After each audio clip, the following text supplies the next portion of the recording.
Yo! Video games.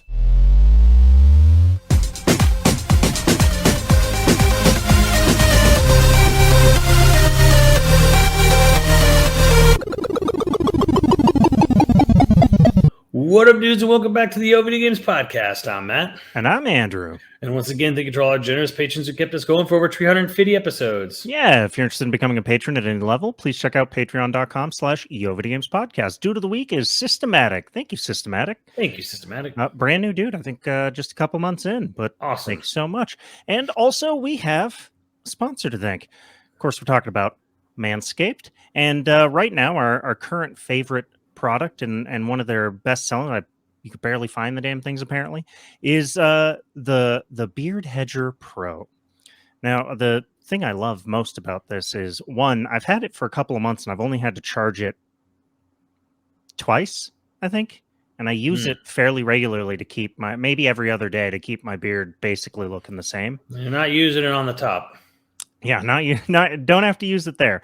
But that actually brings up the other thing that I really like about it is it's got this dial that lets me adjust on the fly by like half a millimeter each adjustment, and that lets me fade into my sweet cue ball so that it looks more natural. There's not just like a hard line of like, now the beard begins. And I like that a lot. I think maybe the other product that we like as much as this is their ball deodorant. That's basically what got us into the Manscaped ecosystem. I hate that everything's an ecosystem, but in this case, they do truly take care of you, like tip to taint, head to toe, crown to crotch, as you like to say. Yeah, and the thing is, the beard trimmer is good because, like, look, you might not be comfortable, taking the lawnmower down to your junk, but we are because we've used it. We can say it's very safe, very comfortable. But if you're a little bit more like, hey, well, let me try, it on the face first before diving into the deep end, so to speak. Beard trimmer is probably a really good entry point to their products, I would say.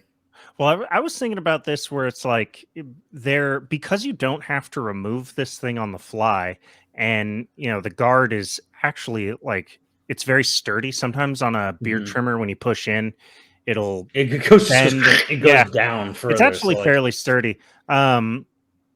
I was thinking, like, if you have sensitive skin, one of the reasons why like shaving can really suck is like if you have sensitive skin, you can get these really painful bumps and shit and stuff.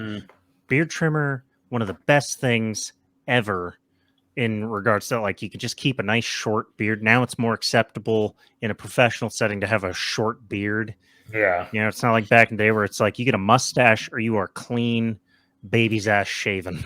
Yeah, it's actually kind of funny thinking about that because I was in office space earlier this week, and yeah, every guy is rocking like a really, really short beard. Yeah, it's clean, short trim beard. No one's going clean shaven anymore. Definitely no one's going like weird 70s mustache. Just my dad.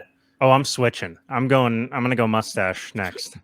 I'm gonna get a nice big burly mustache, and it's just gonna be cue ball and mustache. That's gonna make a comeback. You're gonna see it. I can't do it next week because I actually have to go to a formal event. But give me a few weeks, and one of these podcasts, you just see me with a sweet ass mustache, just everything else smooth, baby smooth. It's gonna be weird looking, like a bald Freddie Mercury. But if you're interested in checking out any of Manscaped's products, please head over to manscaped.com. Use our code YoVG, all caps, for 20% off and free shipping worldwide. That's manscaped.com. Our code is YoVG, all caps, for 20% off and free shipping worldwide. Your balls will thank you. So will your chin now. Yeah. Your double balls. Your double balls, your third ball, or if you got like me where I got a little club chin action. Yeah, you got a little chin balls going on. I want to talk about a very serious topic because some weird shit's been happening lately. And we've talked a little bit about it before, but yeah, basically what I want to say is our games worth $70 now? Is a AAA game worth $70? They're all releasing essentially unfinished. Well, here's the crazy thing. This is like kind of like a double subject, if you will, is that Sony recently came out, with an investors report for the year, and Activision did too. And they had a similar conclusion which was for Sony in particular is interesting because they're up to 38.5 million PS5s that are shipped. You can find PS5s. PS5 shortage is over. It's long over, right? Here's where things get weird. They were saying that the software sales are slumping despite they're still selling the systems. And their takeaway's been this, basically, is that $70 is hurting the bottom line, or hurting the units sold. The conclusion both Sony and Activision had was that less people were willing to spend $70 on a video game. Now, you could easily sit there and say, well, that's because Activision makes Call of Duty. And of course, Call of Duty is a waste of $70. Well, fair enough. But you're not going to spend $70 on Call of Duty. Most people are going to spend $100 fucking dollars. I can't remember. I can't remember if God of War Ragnarok was $70 or not. I mean, you look it up, whatever. Yeah. Like Sony first party going forward is $70. I think Last of Us was $70. Mm-hmm. Part 1. So they are a $70 company now, and they're saying they're saying this is a wall for people, right? And I'm like, well, a lot of people, even myself included, are kind of like, well, no shit, $70 is steep. Now, don't get me wrong. I want to bring this up because it always gets brought up. Back in the 90s, there were very commonly $70 games on Super NES and N64, 75 even, depending on the game. I remember today's era, money is what? I remember, exactly. Like Street Fighter 2 was like $75 when it first came out. Just for 8 characters and nothing else. For a straight arcade mode thing. And that was 30 plus. That was like 30 years ago, which again would cost way more then for that then. So I'm like, I don't want to ignore the fact that, I remember games costing $70, $75, $80. Killer Instinct costing like $80 on. Different world though when there was 10 games on the market, and today we have so many games coming out at any given time. You can literally forget a game you've been looking forward to for years. You can forget it's coming out. Especially if you count indies in on that too. Oh, absolutely. But more to my point is also it's a gamble about whether or not that game is going to be done. You've been looking forward to Jedi Survivor for months, years. It comes out and it runs like shit. That leads into the other problem. And I had this problem not with Jedi Survivor, but with Dead Space PC, which was it would just start stuttering really bad. And then I thought it was maybe me and my rig.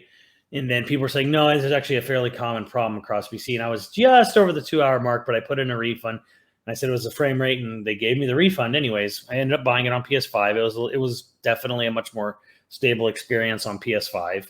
Because they built it for PS5, probably. Yeah, and Jedi Survivor is this problem too, where apparently, and apparently PC is just a complete mess.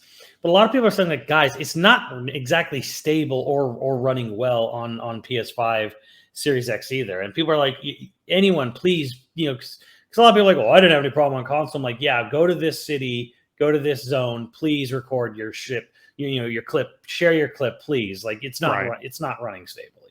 And then you have games like Redfall, and I don't want to pile on Redfall, but it is clearly an unfinished, or at the very least, it didn't have very good direction. It's just, it is a mess of a game.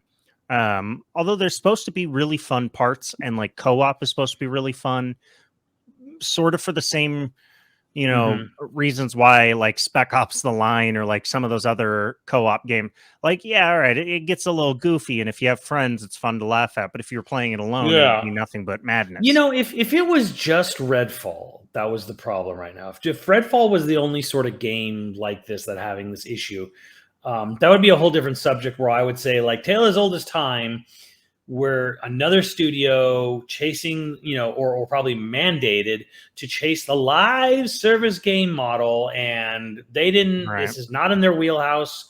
This is pushed out the door early, and they do not have the know-how or the experience to make it. that would be its own subject right there, because to me, but it's like, yeah, here we go again, another fucking live service game. But here's the thing. Even if Redfall, and this is going to be a little bit of a tangent, even if Redfall wasn't a disaster on a stability standpoint, I don't think it would have succeeded anyways.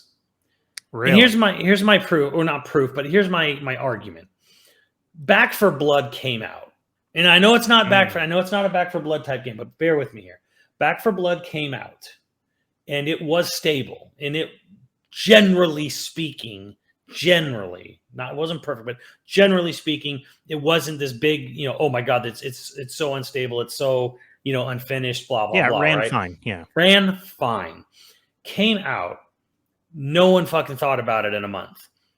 And it was the Left 4 Dead developers. It was a 4-player co-op zombie game. It was going to have sort of ongoing DLC, whatever. And it just kind of came out and gone. Now, Redfall is not Back 4 Blood. I know that was a sort of misconception when it was first announced. It's very much a Destiny clone. It's all about raids and shit. But my argument here is that you need to stop trying to make so many multiplayer games where the focus is on ongoing service, because so many multiplayer games now are all about player retention and FOMO. How do we keep the players retained, and how do we get them to spend money out of fear of missing out? And everyone's invested and how do you get retention is through making it very making things take a long time to do in the game. A lot of grind, a lot of leveling, a lot of whatever. No one has time. Everyone at this point has settled in to their multiplayer, job, if you will, job away from their job. People at this point are I'm just going to do my battle pass for Fortnite. I'm going to do it for my, my battle pass. I'm going to level up my loadout for COD. I don't know how many people playing COD anymore, but people are still on Destiny. People are still on World of Warcraft. People are still on Final Fantasy 14. No one wants to start investing 300, 400, 500 hours, into your Destiny, Warframe, whatever clone, right? We have enough. The market's capped. Yeah, the market is. I think that's really what it is. Is the $70, especially for a live services game where they're going to expect you to continuously pump money into it. That is definitely a roadblock.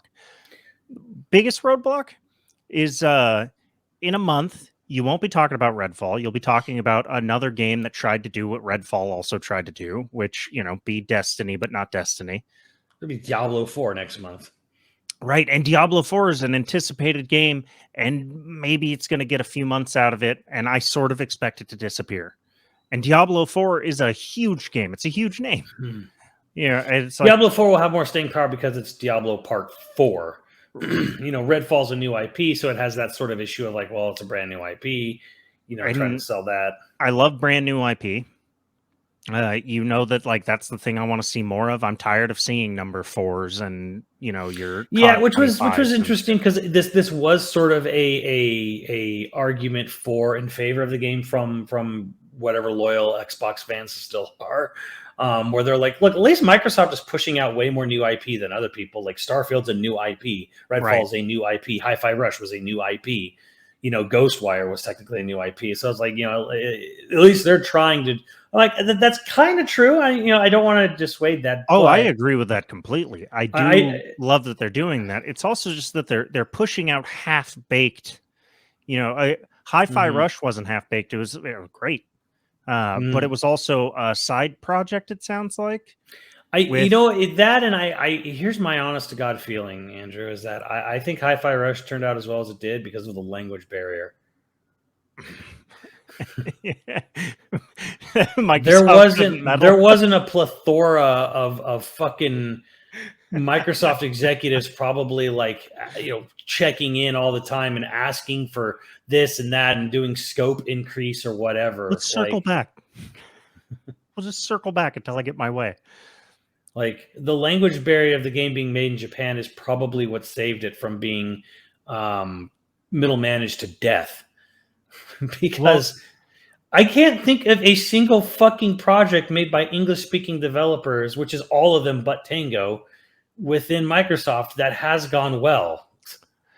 Microsoft, there was like in the 360 era, Microsoft had that reputation of like, here's the budget, they leave you alone, you give us the game, and we don't act like they never actually look at the game because they didn't give a shit. Especially if it was like under a certain type of like, I don't want to say under budget, but like under a certain level of budget, weight class, if you will. Like they were very much like, whatever. We're like they're hyper focused on their Halo, Gears, Forza cycle, right? And then like they'll throw money at these other little smaller projects and just kind of like leave them to their own devices. Right, and they very much looked at themselves in the gaming sphere as a hardware company, which is opposite of how they looked at themselves in every other sphere as a software company.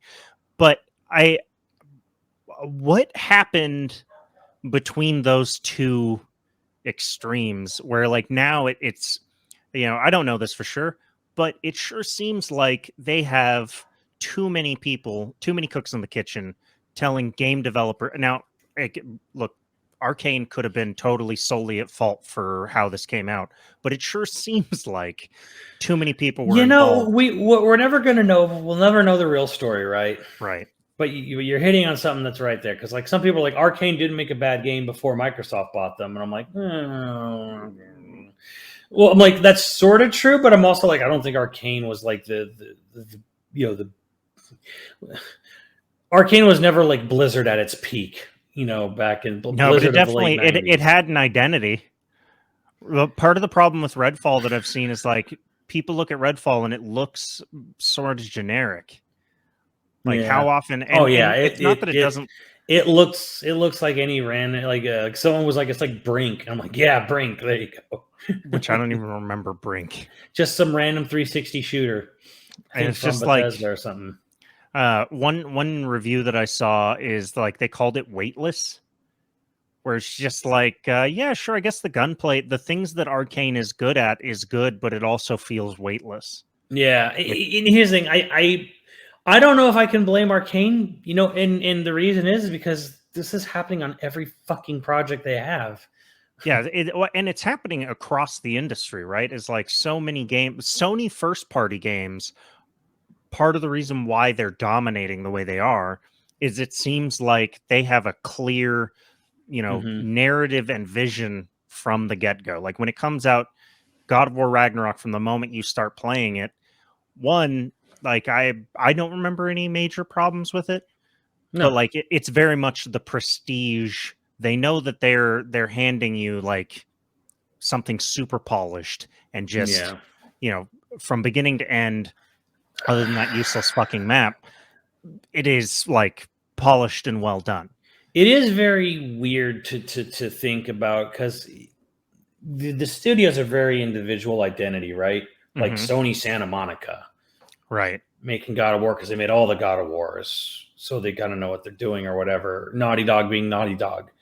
Sucker Punch being Sucker Punch, Insomniac being Insomniac. Insomniac is the oddball here, because there was a moment where Insomniac kind of like split ways with Sony and went and made Sunset Overdrive, yeah, that's right, yeah. So, but then they came back into the fold or whatever. So, that Sony money's too good. There definitely seems to be. I don't know what it is, because was it Herman Holst came from Guerrilla Games, is like leading Sony right. game development altogether now, and this guy came from Killzone and then Horizon, and now is just leading all their projects. Now is like the grand overseer, and maybe that's kind of what's in my personal beef is like, or my personal perspective is maybe that's what's more needed, is you need someone like a Harada or what have you. This guy came from development; he was developing games for a very long time. He's the one who should be in charge of like game projects. It's sort of the thing that happened with like movies, right? The MCU dominated because they had one guy sort of creatively. He was where the buck stopped, and he was juggling everyone. And maybe Feige has dropped the ball lately with Phase 4, but like, I mean, there was a unified, there was a unified direction Phase 1 and 2 and 3 were going in. Maybe that's a similar thing here, is where it's just like Phil Spencer is succeeding, on so many metrics. I mean, like Yeah. people who are sitting there like, oh, this is the end of his career. A lot It's of people are not. calling for his head, and they're like, "Have you looked at the actual trajectory since he took over? It's Yeah, actually like he's gone killing way. it. It's just going up technically." But I Um, don't think he considers himself or would try to put himself in the creative right, lead area. And so maybe that's what they need. They just need to and he's not find the he's guy. not a developer. Right. Right. He's an executive. And I would argue is a pretty good executive. What they need is to find sort of what everyone thought Mikami was going to be, right? Yeah, When Mikami brought Tango over to Microsoft, everybody thought like, oh, he's going to kind of guide the ship, and he ended up not. I mean, Tango did fine, but like it's not like he rose through the ranks of Microsoft yeah. specifically. They need to find their guy that's going to one understands how to manage projects because maybe they were a developer. I honestly think there's another sort of issue here where like Microsoft bought a lot of developers from all over the place that are just very different. Like, Right. because say what you will about everything being the same. There's sort of a slight beauty in that because Guerrilla Games and Sucker Punch and Insomniac and Sony Santa Monica and Naughty Dog all make their cinematic third person games, right? Mm-hmm. But you know what else helps that? Like, is the fact that like they're probably all have the same type of developmental environment. You know, Microsoft buys a smorgasbord of different people who are really honestly varying levels of size and whatever, right? You know, you have In Exile Entertainment, which is they're people who make like 2D quirky, really old school style PC RPGs, right? Yeah. And then you have someone like Bethesda, you know, or Obsidian, and they make those big giant open world, you know, style games, Outer Worlds and, you know, Oblivion and Elder Scrolls. I mean, you know, whatever, what have you. And then you have Tango, and Tango did like Tango for a while was just doing creepy stuff, and they did Hi-Fi. So they're like nothing alike, right? Like Yeah. Ninja Theory, who did Hellblade, you know, and they have like a wild history of like, you know, doing a whole bunch of random different projects and whatever. And you have your Forza people and you they set up studios to make Gears and Halo, and those have not gone well. Like, well, Gears I think probably went fine, but Well, I think that is it's more to the point where it seems like they need to figure out what all of that has in common and try to scatter like, and yeah. To use a disgusting term, their corporate cultures from all those different studios probably clash. It's probably going to be, this is a guess on my part. You know, I'm just saying that like these are very different types of studios in all very different parts of the world. You know, with again going back to say with Sony Santa Monica, Naughty Dog, Insomniac, you know, are all in SoCal. They're like, in fact, That's Naughty true. Dog and Sony Santa Monica are like right next to each other, and Sucker Punch is in Seattle. You know, I mean, the only real oddball is Guerrilla Games. They're in Denmark. They're in Europe. Let's just say they're in Europe for not being totally off the mark. But I think they're in Denmark. Well, actually, that's a really good point. Is like all of the studios are in, you know, except for one apparently is in the same time zone, and a majority of them are probably in spitting distance of the Sony corporate. Yeah, you can even go even further because you've got Sony Bend, which is in Oregon, right, and Sony San Diego, who makes the MLB games in San Diego. So they're all, like you said, they're all in the same time zone, and they're sort of in the perfect middle spot of their two biggest markets. Yeah, which is interesting. You know, I don't know if that's really it. You know, Microsoft just bit off more than it can chew and is now juggling too many companies that are all different and wants them all to be the same. You know, maybe Sony has everybody on the same schedule. It doesn't seem it goes. So the nice thing is, it doesn't feel like Microsoft was telling these studios to everyone make cinematic adventure games for us, or everyone make first-person shooters. Everyone make first-person shooters for us. That's not what they're doing. They're letting them make what they want to make, but yeah, to an extent. But like getting back to the point, though, I think really though is with Redfall, you don't have to pay anything because it's on Game Pass, but that game would be a complete and utter sales disaster if it wasn't on Game Pass. Like if Microsoft was releasing that thing for $70 fucking, right? Right. And I'll be honest, like it's starting to really feel more and more. I mean, it's felt like this for a while, but it's feeling more and more like people who are fans, the biggest fans are now your QA testers. We are now basically just becoming like, final QA because game's going to come out. It's going to be buggy. We're going to post our clips, haha, on social media. And then that's basically just going to be used as like, okay, what do we fix? Unless you it's like a bug. We're just massive bug reporters now. Yeah. Unless you're Call of Duty devs. Yeah. And I don't want to single out, say, just Microsoft here. Because The Last of Us 1 PC port is a fucking disaster. Right. On Sony's part. Now you could sit there and say, well, that's because they outsourced it to all these other people. Like was it Iron Galaxy? Was at fault there. I'm like, Iron Galaxy also just released Metroid Prime remaster, and that was phenomenal. So, well, I do think that like Sony had to know at some point. Like that brings up one of the interesting things about like PC gaming. I don't know when it shifted, but pretty much all games now are built for consoles. Like consoles are, back in the day, it was built on a PC first and then made to work on consoles, back in the day being like early 2000s. Cause, but now it's built to work on a console and then it is expanded to work on PC. Maybe it's just that there's so many different builds of PCs that you have to, you can't nail it for PC right away because there's just too many variations. Which then leads into the thing of like, there was a time when PC versions would come much later. Right. And then PC people are really fucking upset about that.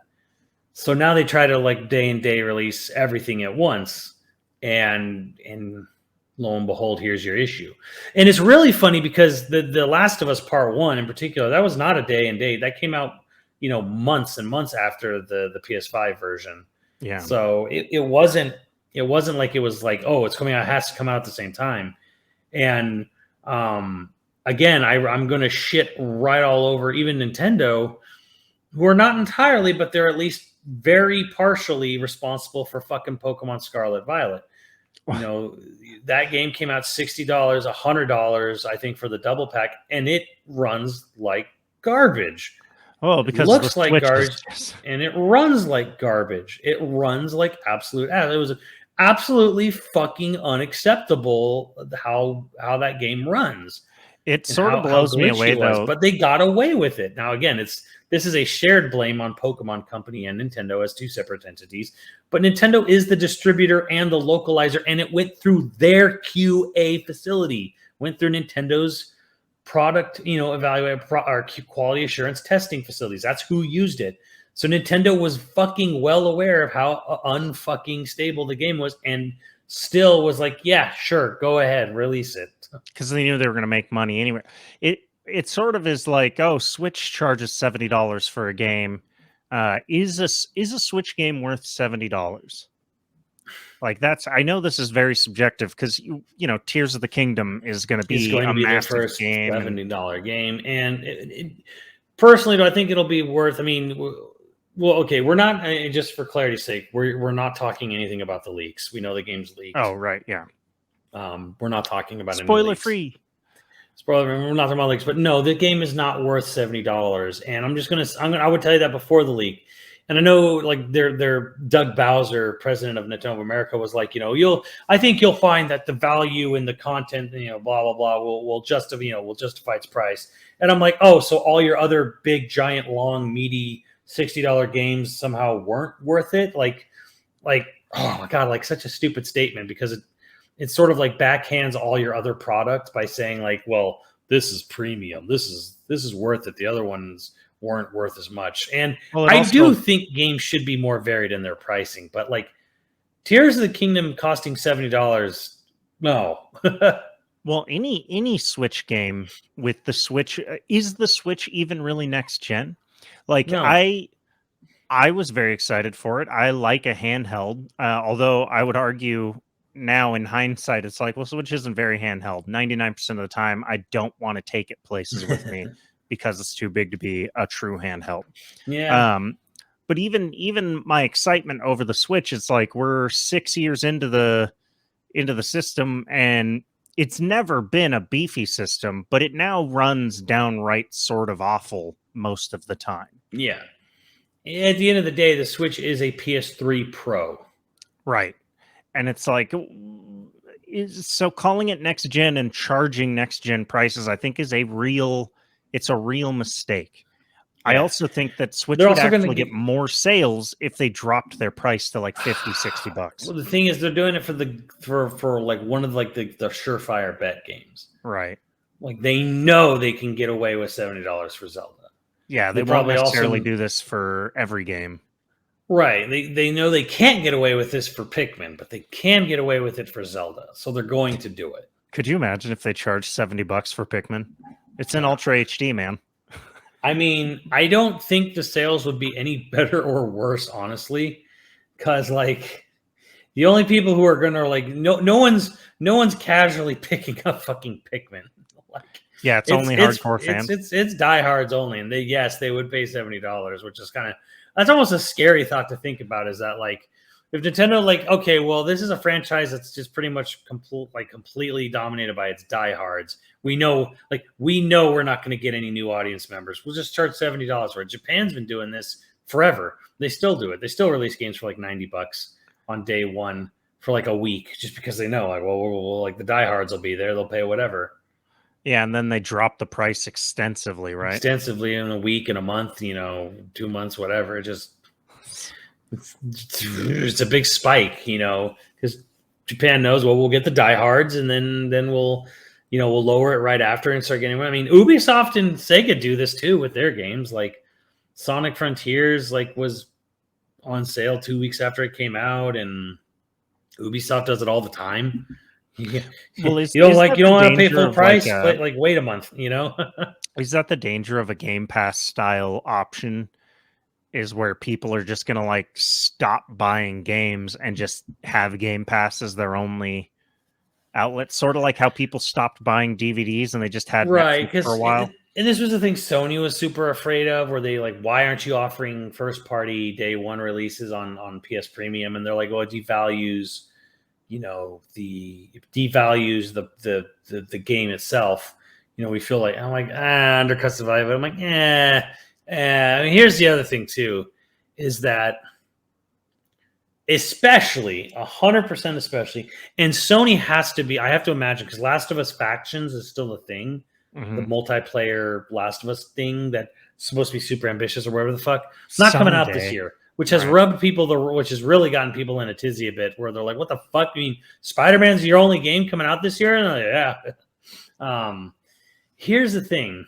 When it comes down to multiplayer, when it comes down to live service, bless you. Excuse me. When it comes down to live service, and it comes down to things like that, why would anyone pay $70 fucking dollars when something like Fortnite is free? Right. If anything really devalued $70 games, it was free games. And really, you can play Fortnite for free, and you're going to get a decent ass experience, playing the game, especially if you have any amount of friends to play with, right? Right. And if you want to spend $5, $5 to $10 for one skin you like, that's fine. That's all. You don't even need a skin, but let's say I just want $5 to play as Han Solo or Spider-Man or whatever. Cool. I want to be Leon. Or Leon. You can just buy that one dude and never pay another dime in the game again, and nothing will change, because there's nothing tied to gameplay at least not now, in Fortnite. There's no random elements or either. No loot boxing. It's just it is what you get. I think it might be more than $5. It's more like 6 or 7. I don't know. But point is that a tenth of what another game would cost. Right. Like, what do I want to put? What do I want to put all this time and effort into Redfall? Isn't Destiny free? Or Destiny 2? How much does it cost to buy Destiny 2? Yeah, I don't know necessarily about Destiny 2, but like an easy one for me to reference would be like Warzone 2, right? I know Warframe's free. Yeah, Warframe's free. But like Warzone 2 is free, and 99% of people playing Modern Warfare 2 are playing Warzone. Where it's like, do you need to buy Modern Warfare 2? Like, if you want to play COD? Just play for free for Destiny 2. I'm right. Goddamn. Yeah, I mean, you got all the details in your head. I know I'm not going to get the next COD. Like Warzone 2 has made me realize, like, I'm good. I'm probably not. But this happens every time. Like Warzone 1, basically, I fell off of Warzone 1 and didn't get the next 1 or 2. And then I got Warzone 2 because I was like, oh, okay. And I think I got like the special edition for Modern Warfare because it looked good from the beta. And then they changed a bunch of the movement and basically did a bunch of shit that nobody liked from the beta to release. And then we spent the last 6 months waiting for them to fix a bunch of stuff where it's just like, I've played a lot. I got my money's worth out of it. But now I'm sitting here like, I don't think the next one's going to be worth the money. Part of me suspects they're eventually just going to make Call of Duty free to play in general, like Fortnite, and then you'll pay $20 for the campaign if they make one.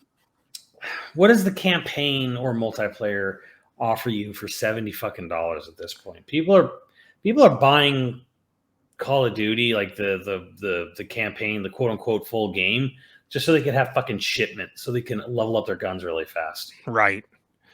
Yeah. Well, yeah, and I mean, you're gonna buy pay to win shit now too, anyway. Like in DMZ especially, where they just have like weapons and accessories that give you a huge advantage. What are we paying? I mean, I get it. Games are fucking expensive. Games are expensive.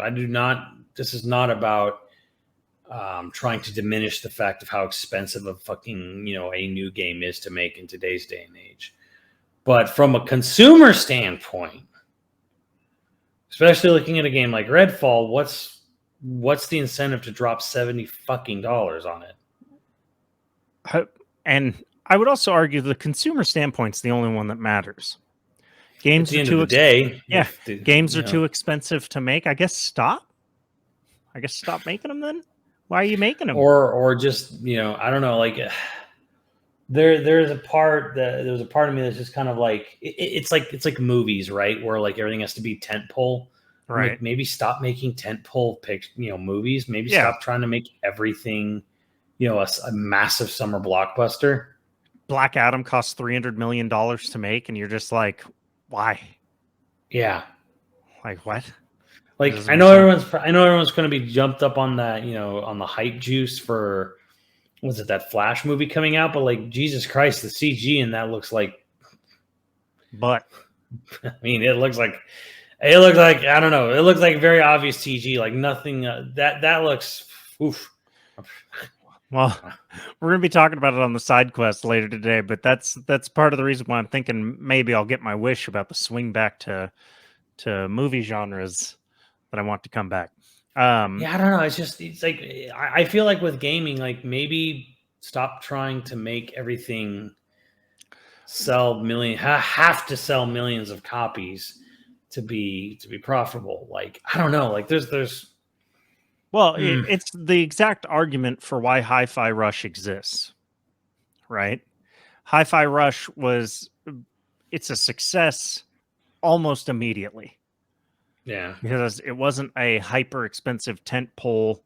Like they didn't have to market it for a year and a half. They didn't it's a good, solid game. It's not super long, but it's got a good amount of content. And it's on Game Pass day one, which granted, how do they measure success on Game Pass versus different? But point is if they would have released that as a $30 game, it probably would have made its money back at the very least. It probably would have made a nice little profit. Yeah, and I think they released the game for $40 or something, 30 or 40, like Yeah, okay, $40 on bucks. PC or whatever it is. So it's not a full price. I mean, it's not a full price game either. No, and the thing, we don't really see a lot of budget games anymore. There used to be like the budget section, which was like 20 to 30 bucks or 20 to 40 bucks. You used to be able to get a decent 5-6 hour game for 20 bucks. You don't really see that anymore because the bargain bin's filled with games that were brand new 3 months ago. It's true. There's just too many. It's a flooded market now where it's like one of the best things that could have come from, when and if Microsoft gets the Activision to come through, or the Activision deal to come through, is you may have a more steady drip of games, of big ass games, because Microsoft now controls so many of the bigger IP. There's some, it's like how everyone used to release their big games in November or October. Yeah. Like everyone hit that window. And then they were like, oh, why are we not getting the sales we used to get? Because everybody fucking releases it in that time now. When you have 6 huge games to pick from. And that's this spring, it feels like. Yeah. Where like this fall actually looks like a big question mark. Because like Armored Core 6 is August, and Spider-Man Tony Todd said was September, and Starfield supposedly September. If that's all true, what the fuck's October, November, December? Well, so I think something interesting that happened, and I'm not sure which one's the first game to do it. I think probably Nintendo with like Breath of the Wild, where they just like had a spring release date, and everybody was like, nobody releases this time of year. And Nintendo did it and just absolutely murdered it. And then they just kept doing it. And now everybody, instead of people getting the idea that, oh yeah, with the digital releases, we no longer have to care about the 2 windows which was like the fall window and the summer window. You no longer have to care about the window because people can buy from anywhere at any time. So you can pick a date. Rather than learning that lesson, instead they were like, oh, spring must be the new window. And so you have these like spring and fall is when everybody releases their games now. I think there's also the fact that like so many games, nothing ever goes well anymore. So like everything that's supposed to be a big ready for fall is like, nah, it'll be ready in spring. Right. Yeah. And then, it'll be done being fixed by the next fall. I do think one thing. So the question I asked at the beginning is like, are games worth $70? I still argue that per hour, in terms of entertainment, gaming is the cheapest form of hobby you can have. It's the cheapest form of entertainment per hour, period. Right? I was an asshole and bought the $100 version of of COD Modern Warfare 2 remake. I bought that $100 version. I put 300 friggin' hours into the game, suffering through that game for 300 hours. I mean, but I did that game, yes. But there's a lot of games that, like, for me, would this game have been $70, or was this game worth $70 or $100? Yes, that does exist. And if you're talking about just from a money perspective, I think, yeah, okay, it's totally worth it. The fact that you're getting busted ass games for a pretty hefty chunk of money now, to where you don't really get to enjoy it for the first couple of weeks, sometimes in some bad cases, the first couple of months before it's really like fixed. Or if you have really terrible luck, you play the whole goddamn game busted, and then you just never go back to it even after they fix or polish it. I do think that's a tough pill to swallow. Yeah, that was Cyberpunk. Cyberpunk wasn't $70, I don't believe. It was 60, I think. Yeah, I think it was 60. But the point is like I've gone back to it twice now, Cyberpunk specifically. And like even though, yeah, they have fixed most everything that was like a big problem, it's hard to get back into the game now. Didn't you say, someone we know played through the entirety of Cyberpunk on a vanilla PS4? Yeah. Yeah, I think that was our buddy Noel. Just play the whole game on a base model PS4 at launch. Yeah. Yeah, and he liked it. He was happy with it. My biggest complaint about Cyberpunk was that the world felt empty, but that's probably fixed now. I don't know. And that's a very personal thing to be like, whether or not you like it or not. But like, with something like Redfall, with something, I mean, really, honestly, with something like Cyberpunk, these games were not functioning. Like, yeah, the only reason it functioned for me is I had an overly beefy PC for like visual effects and editing. On a factual level, these games were not running the way they were supposed to. One of the worst glitches that I had is like I made this turn, and if I turned on this street, and it was one of the main streets in the game, the 3 palm trees that were in the center of the intersection just stopped and floated with you everywhere you went for the rest of the time you're playing. And so like, and they'd block bullets. They'd block your screen. You couldn't see anything. Yeah, but like I was getting shot at, and like I couldn't see who was shooting at me, and so I just kept putting the trees between me and them. And then I would turn and have to like side strafe to like throw grenades at these guys to kill them because I couldn't shoot them. The trees were blocking my screen too. I shot too. It's just like I played for an hour like that, trying to hope it was going to go away, and it wouldn't. You'd have to log back in and just not go into that intersection. That's fixed, thank God. At least it was the last time I played. But I do think there is some things where it's like glitches, they're an inevitability, right? You can't catch everything. Right. A game being flat out busted in some ways can be fun. It can. But I don't think we should argue that like, hey, well, it's okay if it costs $70. Right. Or whatever. It doesn't make it okay is what I'm getting at. Is like, just because sometimes a glitch ass game can be fun doesn't, I mean, there's a lot of things in Bethesda games. In Oblivion, I loved Oblivion. Some of the glitches and weird shit that would happen are some of people's favorite things, some of my favorite things. Yeah. Have the very beginning of the game, the first time I played through it, when you talk to the king in the sewer, in my first playthrough, he just starts running away. in the conversation, he's just running away and looking over his shoulder, yelling his lines at you as he leaves, and then he dies. Like that, so Patrick Stewart wants out of this game. Yeah, I was stuck going through finishing the conversation without any dialogue because Pat Stew just ran the fuck up and died.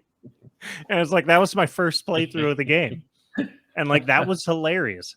Terrible thing to happen, but it was very funny. But I guess I just want to answer the question, since we've talked about it. Maybe it seems like what I'm arguing is that it's not worth it. I do still think games are worth the money. I just think maybe it's time to start waiting a couple weeks before you even bother buying the game, so that companies get the fucking message that you can't just release a busted ass game. And that is, I think, the hardest thing to happen, but it's the thing that kind of just needs to happen at this point, is that stop giving them money, for program release. Like, honestly, like, unless it's like a very specific, like really trusted developer, unless it's like a Sony Santa Monica, or frankly, like a first party Nintendo, not a Pokemon game.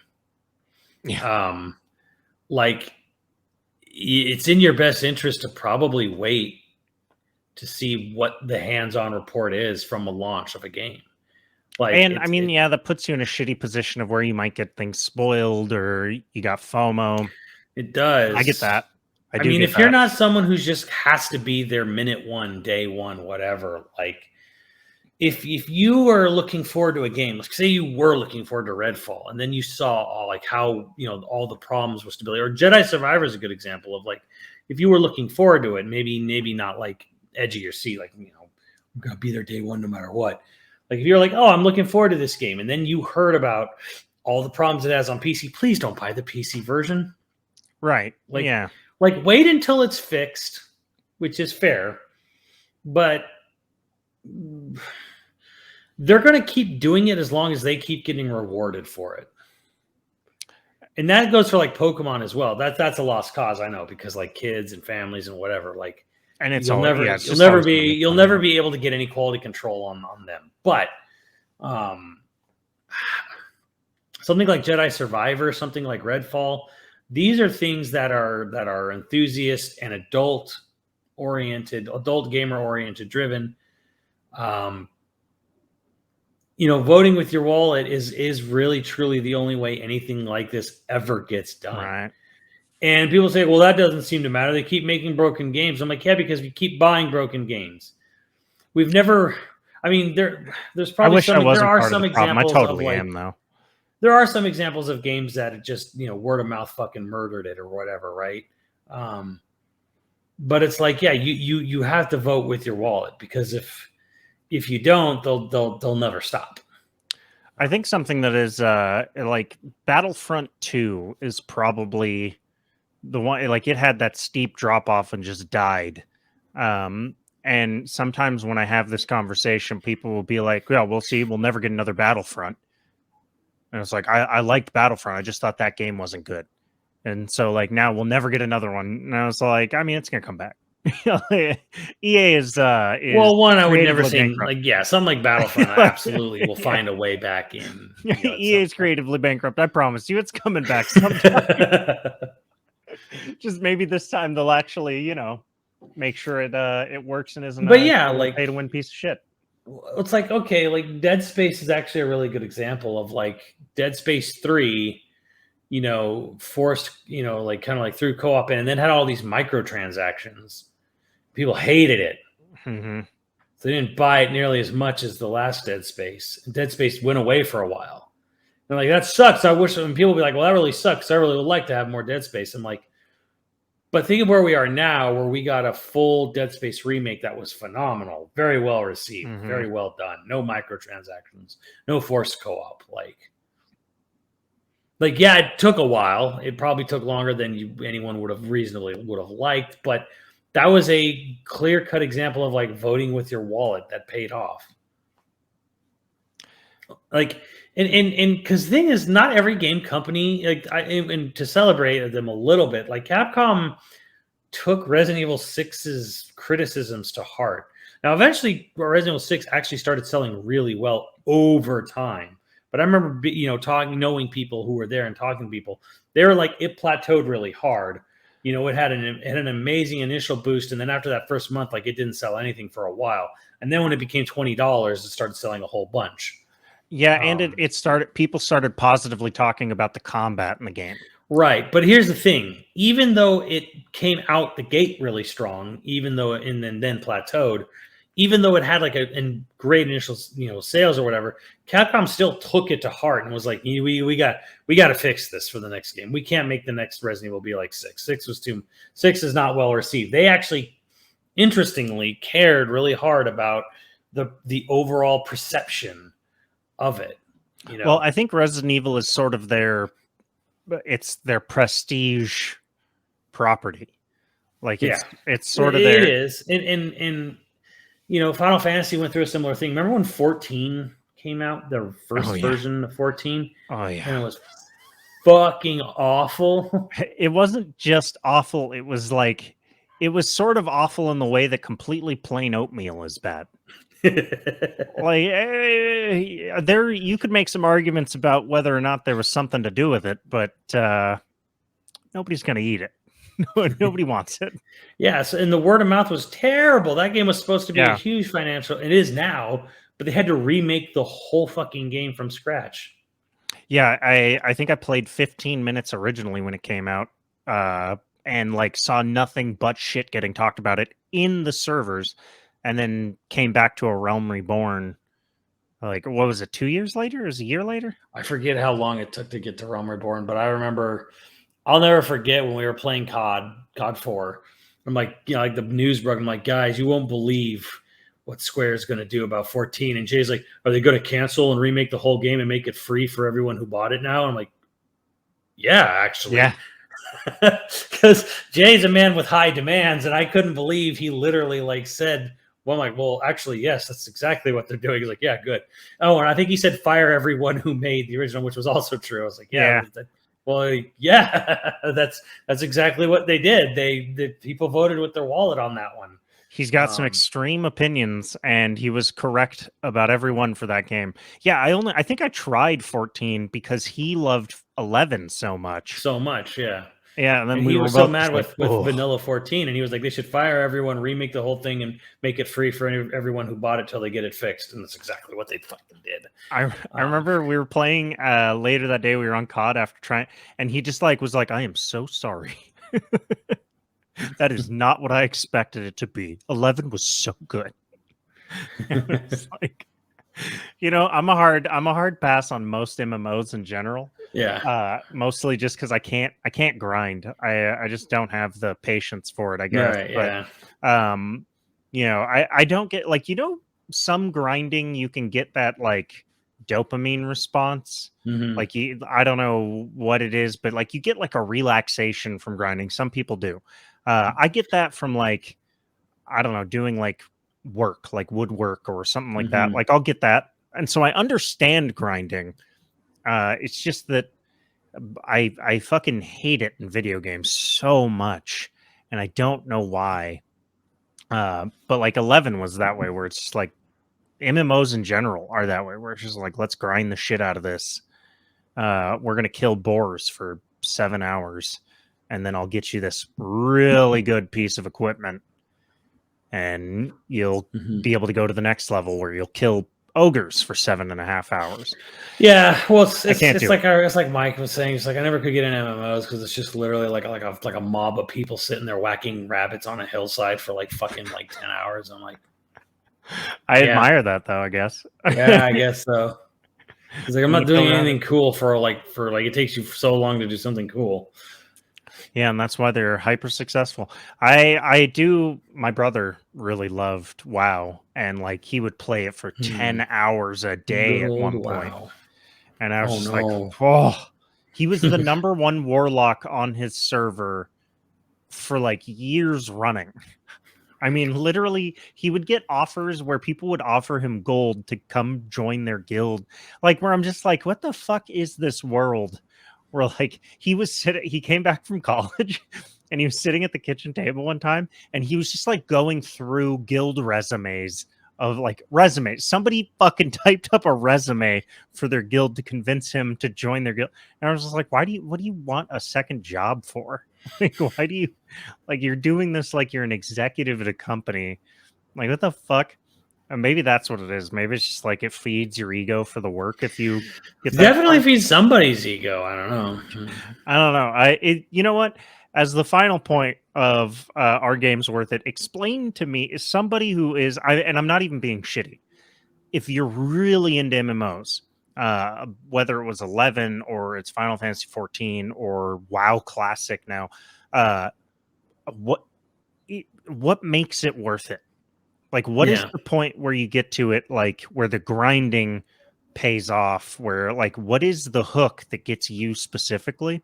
For me, the reason I tried to get into WoW like 10 damn times, different times with my brother, and it was always like there was some lore undercurrent to Mhm. like collect pieces of lore to learn some story and stuff. Which yeah makes sense for me. It was just that like to get that stuff, you had to do so much grinding to get to Yeah. the and it'd lose me every time. But I am genuinely curious as to like what is that for you? Yeah. But If gaming has to be 70, which honestly, here's the thing. I don't even think it's that bad if people just stand up and say, no, it doesn't matter what it is. We are not going to accept $70 as a standard because that's right, just way too much fucking money for a video game. And I think that's fair, honestly, well, because like you have $200 million budget movies, once upon a time would come out as $20 DVDs.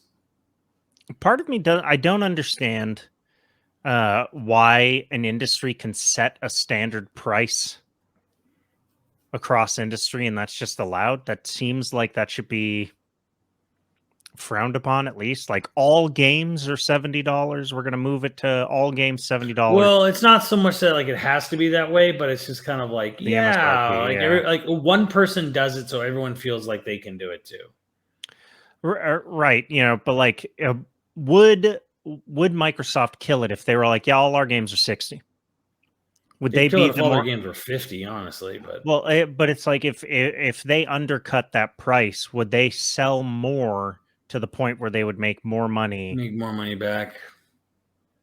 I don't know. Not currently because they're not doing super hot, but they have some splaining to do.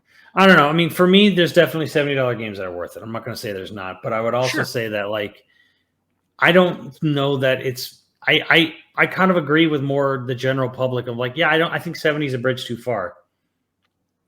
I think for most games it definitely is. Like, yeah, and it would be for most games. There'd be like 1 or 2 games. There's like 2 games I can think of off the top of my head that I'm like, it's going to cost $70. Yeah, sure, whatever.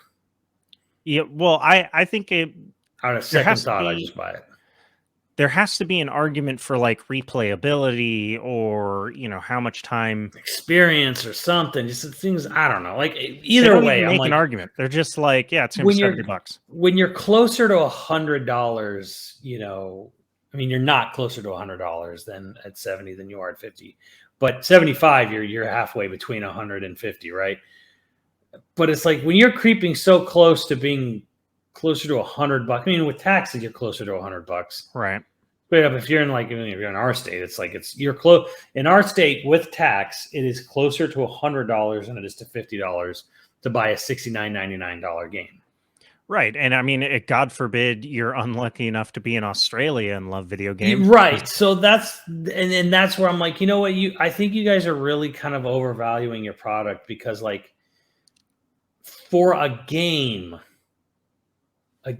which is it's not the hardware itself, but a game getting close to costing triple digits in price, that's a little obscene, honestly. Like I get it, people buy expensive phones every year or whatever, but like phone's a fucking utility you have to use every day, and you use it multiple hours every day, all the time, and it lasts consistently. And that's up to you if you want to buy a new one every year. You don't have to do that, right? Kind of thing. Like a new game comes out every other day or every day, really. Yeah. So $70, close to getting so close to $100. Sorry, for most people, it's understandably and rightfully a bridge too far. Well, I especially think that's true when we're now living in a time where consoles are $500 standard. There's the Xbox has options, which I do think is a really good choice. I mean, if the PS5 comes out with a much cheaper option later on, like a Slim, that'll be interesting. It'll be a weird time, I guess. But I do think we're in an age where it's like, if you want to play games on your console, now you got to buy a TV that is 4K because every game's 4K. Oh my God, it's gonna be fine. Like it's getting so expensive to have it as a hobby. To then also like every game is going to be $70. You're going to have more and more arguments against like games that are replayable. Is my point? Is like they're going to get bought over games that might get played once. Yeah, or you're gonna see sort of like the reverse thing where it's just like, yeah, I'm not gonna value. I'm only gonna buy games of a certain particular value because that's all I can ever afford. Right. So you're basically gonna shrink the market. Yeah. But as always, let us know kind of what you think. Is gaming getting too expensive? Is it where it's like $70 is kind of the bridge too far? Because like a lot of us are in our 30s and are now established professionally, but like still the bulk of gamers are in their 20s, not necessarily established professionally, have jobs, but like there's not a lot of super high paying jobs in your 20s. Like in your 20s, you're mostly just like sucking shit. Like I don't know how you necessarily can justify $70 every single game. Yeah, I don't know how you justify $70 for a controller, and those things are going up into like the $200 range now. Yeah, that's insane. Now, granted, are you forced to buy these games? No, I get that. I know it's a luxury good. Well, that's the thing. It's a luxury good, so you're making the cost higher for a luxury good. Yeah. Don't be surprised and suddenly people don't feel that the luxury is worth it. Yeah, it'll be weird to see if the trend continues to selling less games if they're $70. I'll be interested to see that. But as always, we've got patrons to thank. If you're interested in becoming a patron at any level, please check out patreon.com/YoVideogames podcast. Our dude of the week was Systematic. Thank you, Systematic. And our producers for this episode are Mutton Chops Johnson, The Pink Hammer, The Schmidt One, Screwnami, Koroi35, Hyper Viper 89, Ziggy Z, and Online Persona. Thank you, dudes, and we will catch you next time. Later, dudes.